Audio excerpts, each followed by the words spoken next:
നമസ്കാരം. സാധാരണക്കാരായ മനുഷ്യരെ ചേർത്ത് പിടിക്കാനും അവരുടെ കണ്ണീരൊപ്പാനും അവരെ ആനന്ദിപ്പിക്കാനും മനസ്സ് കാണിച്ച അതുല്യ കലാകാരൻ കലാഭവൻ മണി അന്തരിച്ചിട്ട് വർഷങ്ങൾ പിന്നിട്ടു.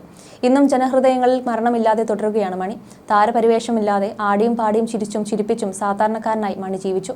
മലയാള സിനിമയിലെ ഓൾറൗണ്ടർ. അഭിനയം മുതൽ ആലാപനം വരെയും സംഗീത സംവിധാനം മുതൽ എഴുത്തുവരെയും കലാഭവൻ മണിക്ക് വഴങ്ങിയിരുന്നു.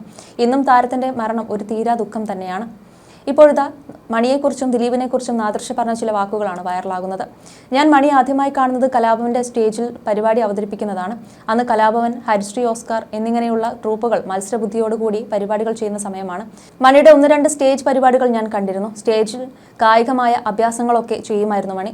സാധാരണ മിമിക്രിക്കാർ കാണിക്കുന്നതിനപ്പുറം ശരീരം കൊണ്ട് കാണിക്കാവുന്നതിന്റെ പരമാവധി മണി കാണിക്കുമായിരുന്നു. മണിയെ കാണുകയും പരിചയപ്പെടുകയും ചെയ്തിട്ടുണ്ട്. പക്ഷേ വലിയ അടുപ്പമായിരുന്നില്ല. കണ്ടാൽ ചിരിക്കും എന്നാണ് പറഞ്ഞിരുന്നത്. മിമിക്രി വേദിയിൽ നിന്നും സിനിമയിലെത്തിയ അടുത്ത സുഹൃത്തുക്കളായിരുന്നു പിന്നീട് കലാഭവൻ മണിയും നാദൃശയും ദിലീപും. മണിയുടെ മരണം വരെയും മൂവരും തമ്മിലുള്ള സൗഹൃദബന്ധം പിന്നീട് ഒരുപോലെ തുടർന്നു. കലാഭവൻ മണിയില്ലാത്ത ഈ ലോകത്ത് നാദൃശയും ദിലീപുമൊക്കെ അദ്ദേഹത്തിന് കുടുംബവുമായി നിരന്തരം ബന്ധപ്പെട്ടുകൊണ്ടിരിക്കുന്നുണ്ട്. നാദൃശയും ദിലീപും നേരത്തെ തന്നെ സുഹൃത്തുക്കളാണെങ്കിലും കലാഭവനിൽ വെച്ചാണ് മണി ഇവർക്ക് ഇടയിലേക്ക് വരുന്നത്. ആ കൂടിക്കാഴ്ചയെക്കുറിച്ച് നാദൃശയും മണിയും നേരത്തെ ഒരു ടെലിവിഷൻ പരിപാടിയിൽ പങ്കെടുത്തുകൊണ്ട് വിശദമായി സംസാരിച്ചിരുന്നു. ദിലീപിന് വേണ്ടി ഞാൻ മണിയെ ഒഴിവാക്കാൻ ശ്രമിച്ചെങ്കിലും അദ്ദേഹത്തിന് ഒരൊറ്റ വാക്കിൽ തീരുമാനം മാറ്റിയെന്നായിരുന്നു നാദൃശ മണിയുടെ സാന്നിധ്യത്തിൽ തന്നെ ഒരിക്കൽ പറഞ്ഞത്. കലാഭവന്റെ സ്റ്റേജുകളിൽ വെച്ചാണ് ഞാൻ അദ്ദേഹത്തെ ആദ്യമായി കാണുന്നത്. കൊച്ചിൻ ഹരിശ്രീ, കലാഭവൻ, ഓസ്കാർ എന്നിങ്ങനെ വിവിധ ട്രൂപ്പുകളായി മത്സരബുദ്ധിയോട് പരിപാടികൾ ചെയ്തുകൊണ്ടിരിക്കുന്ന സമയമാണ്. കലാഭവന്റെ ഗാനമേളകൾക്ക് ഇടയിലായിരുന്നു മണി അന്ന് പരിപാടി അവതരിപ്പിച്ചുകൊണ്ടിരുന്നത്. അങ്ങനെ 1-2 വേദികളിൽ നിന്നും അദ്ദേഹത്തിന്റെ പരിപാടി കണ്ടിരുന്നുവെന്ന് നാദൃശ പറയുന്നു. കായികമായിട്ടുള്ള കാര്യങ്ങളും അദ്ദേഹം ചെയ്യുമായിരുന്നു. സാധാരണ മിമിക്രിക്കാർ വായ കൊണ്ടാണ് കാണിക്കുന്നതെങ്കിൽ തന്റെ ശരീരം കൊണ്ട് എന്ത് കാണിക്കാൻ കഴിയുമോ അത് പരമാവധി കാണിക്കുന്ന സമയമാണ്. ഞങ്ങൾ തമ്മിൽ കൂടുതൽ അടുക്കുന്നത് ഞാൻ അദ്ദേഹത്തെ ഒരു ഗൾഫ് പരിപാടിക്ക് വേണ്ടി ഇന്റർവ്യൂ ചെയ്തപ്പോഴാണ്. ഗൾഫ് പരിപാടിയിലേക്ക് പോകുന്നതിന് വേണ്ടി 2 മിമിക്രിക്കാർ വരുമെന്നാണ് പരിപാടി ഏറ്റെടുത്ത സെഞ്ചുറി മമിക്ക എന്നോട് പറഞ്ഞിരുന്നത്.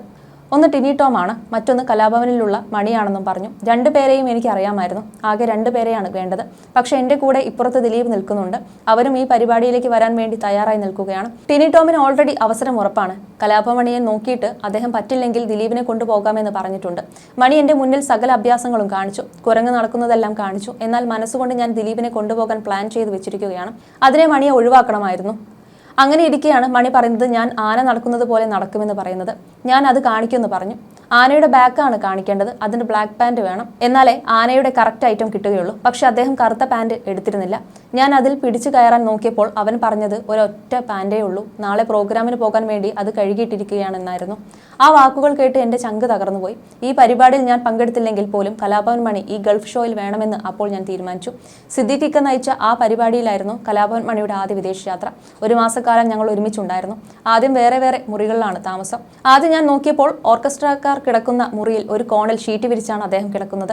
അതോടെ ഞാൻ അവനെ എൻ്റെ മുറിയിലേക്ക് വിളിച്ചു കൊണ്ടുവന്നു. പിന്നീട് ഞങ്ങൾ ഒരുമിച്ച് കിടന്നു തുടങ്ങി. അതായിരുന്നു എല്ലാത്തിൻ്റെയും തുടക്കമെന്നും നാദൃശ പറയുന്നു. അതേസമയം നാദൃശ അഭിനയത്തിന് പുറമെ പാരഡി ഗാനരചയിതാവ്, ഗായകൻ, ഗാനരചയിതാവ് എന്നീ മേഖലകളിലും തന്റെ കയ്യൊപ്പ് പതിപ്പിച്ചിട്ടുണ്ട്. നാദൃശ 2015 അമർ അക്ബർ അന്തോണി എന്ന ചിത്രത്തിലൂടെ സംവിധാന രംഗത്തും തന്റെ സാന്നിധ്യം അറിയിച്ചു. പ്രിയദർശൻ സംവിധാനം ചെയ്ത് 2004 റിലീസായ വെട്ടത്തിലെ മക്കസായി എന്ന പാട്ട് എഴുതിയത് നാദൃശയായിരുന്നു. ഗാനരചയിതാവ് എന്ന നിലയിൽ നാദൃശയെ പ്രശസ്തനാക്കിയത് പാട്ടുകൂടിയായിരുന്നു ഇത്. സംഗീത സംവിധായകൻ ബേണി ഇഗ്നേഷ്യസ് കോംബോയിലെ ബോണിയാണ് തന്നെ വെട്ടത്തിലേക്ക് വിളിച്ചതെന്ന് നാദൃശ പറഞ്ഞു.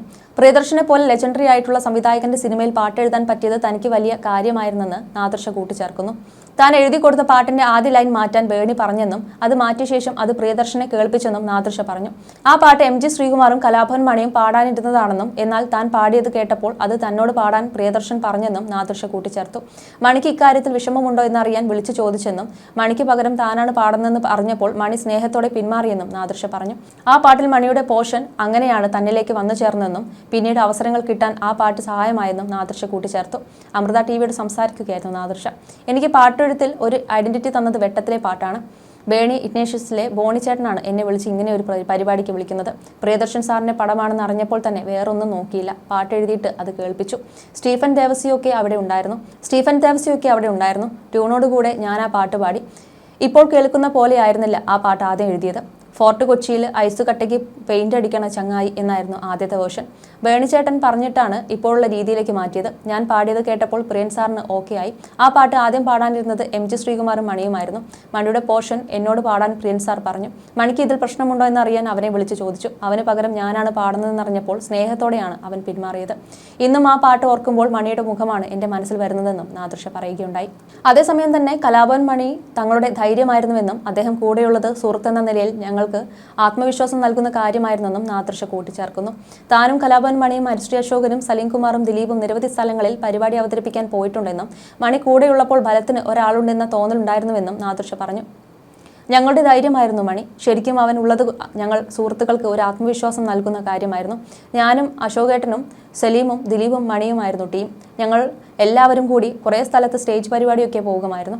അവനുള്ളത് എന്തോ ഞങ്ങൾക്ക് നല്ല ധൈര്യമായിരുന്നു. എന്തിനും ഞങ്ങൾക്ക് ബലത്തിന് ഒരാളുണ്ട് എന്ന തോന്നലുണ്ടായിരുന്നെന്നും നാദൃശ പറയുന്നു. മാത്രമല്ല മിമിക്രി അവതരണത്തിനായി ഒരിടത്ത് പോയപ്പോൾ ദിലീപിന്റെ ജീവനെ തന്നെ ഭീഷണിയായേക്കുന്ന ഒരു ആക്രമണം ഉണ്ടായതായി നേരത്തെ നാദൃശ പറഞ്ഞിട്ടുണ്ട്. വർഷങ്ങൾക്ക് മുമ്പ് മനോരമ ചാനലിന്റെ ചിരിമ സിനിമ എന്ന പരിപാടിയിൽ പങ്കെടുത്തുകൊണ്ടായിരുന്നു തങ്ങളുടെ ട്രൂപ്പ് അകപ്പെട്ടു പോയ ഒരു അപകടത്തെക്കുറിച്ച് താരം വിവരിച്ചത്.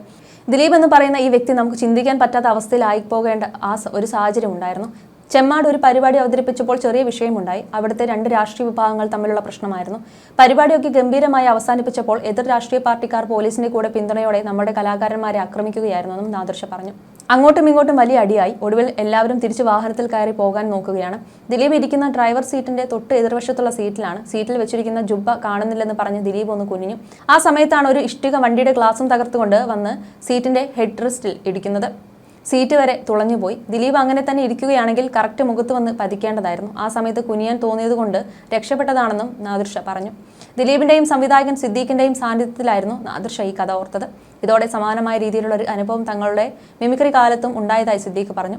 കൊടുങ്ങല്ലൂർ അമ്പലത്തിലാണ് പരിപാടി. കേരളം മുഴുവൻ ബന്ദായിരുന്നെങ്കിലും കൊടുങ്ങല്ലൂരിനെ ബന്ദിൽ നിന്നും ഒഴിവാക്കിയിരുന്നു. അതുകൊണ്ട് തന്നെ തലേദിവസം തന്നെ അവിടേക്ക് പോയെന്നും സിദ്ദീഖ് പറയുന്നു. ഒടുവിൽ പരിപാടിയൊക്കെ വിജയകരമായി അവസാനിച്ചു. രാത്രി 12 മണിയായിട്ടുള്ളൂ. അതുകൊണ്ട് നാളെ രാവിലെ പോയാൽ പോരെ എന്ന് ഞാൻ മറ്റുള്ളവരോട് ചോദിച്ചു. നേരം വെളുത്താലേ ബന്ദ് തീരും. എന്നാൽ അത് പറ്റില്ല, ബന്ദൊക്കെ അടങ്ങിയിട്ടുണ്ടാകും എന്ന് പറഞ്ഞ് എല്ലാവരും കൂടെ വണ്ടിയിൽ കയറി വന്നുകൊണ്ടിരിക്കുകയാണ്. പറവൂരിൽ എത്തിയപ്പോഴും ഉള്ള വൻ ശബ്ദം. വണ്ടിക്ക് നേരെ കല്ലേറ് നടക്കുകയാണ്. സാധാരണ എല്ലാവരും കല്ലേറ് നടക്കുമ്പോൾ തല താഴ്ത്തി കല്ലേറ് കൊള്ളാതിരിക്കാൻ നോക്കുകയാണല്ലോ ചെയ്യാറുള്ളത്. എന്നാൽ ലാൽ തലപൊക്കി കല്ലേറ് നടക്കുന്ന സ്ഥലത്തേക്ക് നോക്കിയതും ഒരു കല്ല് വന്ന് ലാലിന്റെ തലയിൽ പതിച്ചു. അവന് അങ്ങനെ ചെയ്യേണ്ട ഒരു കാര്യവും ഉണ്ടായിരുന്നില്ലെന്നും ചിരിച്ചുകൊണ്ട് സിദ്ദീഖ് പറയുന്നു. അതേസമയം ദിലീപ് ഭാവിയിൽ ഒരു വലിയ താരമാകുമെന്ന് മാനത്തെ കൊട്ടാരം എന്ന സിനിമ ചെയ്യുന്ന സമയത്ത് തന്നെ ഞങ്ങൾ പറഞ്ഞിരുന്നുവെന്ന് പ്രമുഖ തിരക്കഥാകൃത്തും സംവിധായകനുമായ റോബിൻ തിരുമല പറഞ്ഞതും ശ്രദ്ധേയമാകുന്നു. കലാഭവൻ അൻസാർ, റോബിൻ തിരുമല തുടങ്ങിയവരുടെ തിരക്കഥയിൽ സുനിൽ സംവിധാനം ചെയ്ത മാനത്തെ കൊട്ടാരം പുറത്തിറങ്ങിയ ചിത്രം 1994 എത്തുന്നത്. ചിത്രത്തിൽ ഖുഷ്ബു, ദിലീപ്, സുരേഷ് ഗോപി എന്നിവരാണ് പ്രധാന വേഷം ചെയ്തത്. മമ്മൂട്ടിയെ വെച്ച് രാജകീയം എന്ന സിനിമ ആലോചിക്കുന്നതിനിടയിലാണ് മാനത്തെ കൊട്ടാരം എന്ന സിനിമയുടെ എലമെന്റ് കിട്ടുന്നത്. അത് ഞാൻ അൻസാറിനോടും അദ്ദേഹം മമ്മൂട്ടിയോടും പറഞ്ഞു. മമ്മൂട്ടിക്ക് കഥ ഇഷ്ടപ്പെട്ടതോടെ പുതിയ ആളുകളെ വെച്ച് ആ ചിത്രം ചെയ്യാൻ പറഞ്ഞു. അങ്ങനെയാണ് മാനത്തെ കൊട്ടാരം എന്ന ചിത്രത്തിലേക്ക് വരുന്നത്. MG റോഡിലെ ഒരു ഹോട്ടലിന്റെ മുകളിൽ വെച്ചായിരുന്നു ദിലീപിന്റെ ഇന്റർവ്യൂ. ദിലീപ് മിമിക്രിയൊക്കെ കാണിക്കുമ്പോൾ ഞങ്ങൾ പരസ്പരം നോക്കി ഇദ്ദേഹം മികച്ചൊരു നടനാകുമെന്ന് പറഞ്ഞു. അത് ആ ചിത്രത്തിൽ ഞങ്ങൾ എഴുതി ചേർക്കുകയും ചെയ്തു. അങ്ങനെയാണ് ഇയാൾ ഒരു സൂപ്പർ സ്റ്റാറാകുമെന്ന് ഖുഷ്ബു പറയുന്നത്. അന്ന് ദിലീപിനെ താഴെ കൊണ്ടിറക്കി ബൈക്കിൽ കാത്തു നിന്ന ആളായിരുന്നു നാദൃശ. പിന്നീട് നാദൃശ മറ്റൊരാൾക്ക് പകരമായി മാനത്തെ കൊട്ടാരത്തിൽ അഭിനയിച്ചു. നാദൃശ, ഹരിശ്രീ അശോകൻ, ഇന്ദ്രൻസ് അങ്ങനെ പുതിയൊരു താരനിര ആ ചിത്രത്തിലുണ്ടായി. ദിലീപിനെ ആദ്യമായി കാണുന്നത് ആ ചിത്രത്തിന്റെ സമയത്താണ്. അന്നുണ്ടായ ആ ബന്ധം ഇപ്പോഴും അതിഗംഭീരമായി മുന്നോട്ട് പോകുന്നു. പ്രത്യേകിച്ച് ദിലീപിനോടും നാദൃശയോടും. മാനത്തെ കൊട്ടാരം അബിക്ക് വേണ്ടി എഴുതിയ കഥയായിരുന്നു എന്ന പ്രചാരണത്തിൽ അടിസ്ഥാനമില്ല. യഥാർത്ഥത്തിൽ അത് അബിക്കും ദിലീപിനും വേണ്ടി എഴുതിയതല്ല. തികച്ചും ബ്ലാങ്ക് ആയിരുന്നില്ല. കൊച്ചിയിൽ സോഡ കമ്പനി നടത്തുന്ന കുറച്ച് ചെറുപ്പക്കാർ അവരുടെ വീടിനകത്ത് ഷൂട്ടിങ്ങിനായി വരുന്ന ഒരു നടിയുമായി ഉണ്ടാകുന്ന ആത്മബന്ധവും തുടർന്നുണ്ടാകുന്ന കാര്യങ്ങളും ഒക്കെയായിരുന്നു സുനിലിനോട് പറഞ്ഞിരുന്നത്. സൂപ്പർ നായികയായി ആദ്യം തീരുമാനിച്ചിരുന്നത് ശോഭനയായിരുന്നെങ്കിലും ഡേറ്റ് പ്രശ്നം കാരണം അത് നടന്നില്ല. പിന്നീട് ഖുഷ്ബുവിലേക്ക് എത്തുന്നത്. ഇപ്പം നാദൃശ അഭിനയിച്ച കഥാപാത്രം ചെയ്യേണ്ടത് ഷിയാസ് ആയിരുന്നു. ആദ്യത്തെ ഷോട്ട് എടുത്തെങ്കിലും സംവിധായകന് ആ കെമിസ്ട്രി വർക്കായില്ല. അങ്ങനെയാണ് നാദൃശ ആ വേഷത്തിലേക്ക് എത്തുന്നതെന്നും അദ്ദേഹം പറയുന്നു.